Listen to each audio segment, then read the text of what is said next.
o nějakém jiném smýšlení a tak dále. Mě bylo 19, jo, Milovi 30.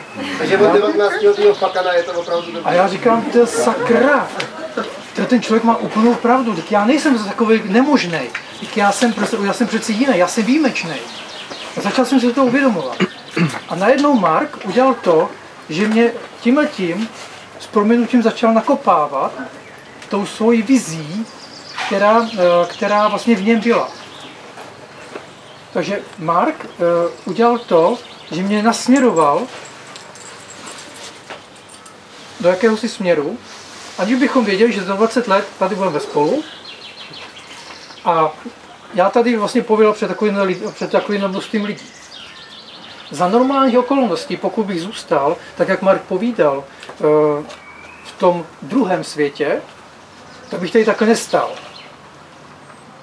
Nestal bych tady proto, protože bych to nedokázal. Cítil bych se trapně. Stálo by to za prd.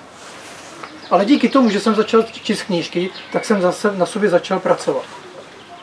A to je to, že spousta lidí se vlastně ptá, jak to mám začít dělat. Co mám pro to udělat? Stačí si jenom o to požádat. Stačí si dát jenom ten záměr. Ve všem, co se děje ve vašem životě, je o záměrech. A ten záměr je vlastně o tom, čím chcete být. Když jste si dali záměr být tady, tak tady jste. Akorát vy si to neukážete vlastně uvědomit, že to je vlastně to, co vlastně vás sem dovedlo. Ale život je vlastně o záměrech. Pokud se někdo teď rozhodne, že potřebuje se jít vyčůrat, tak je to zase záměr jít a vlastně jít se vyčůrat. Pokud se někdo rozhodne cokoliv jiného, tak je ten záměr, který uskutečňuje.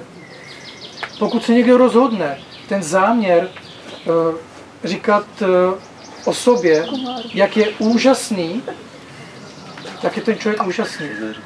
Protože ten záměr tam je v té úžasnosti. Pokud se rozhodneme mít záměr být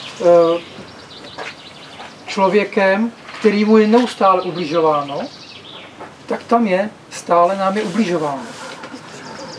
A potom vidíme ten svět nespravedlivý. Takže ve svém životě si dáváme záměry, akorát my o tom nevíme. Jsou záměry pozitivní a negativní.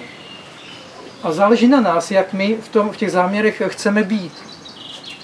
A je spousta lidí, prosím vás, o kterých my se domníváme, že jsou to ty správné lidi.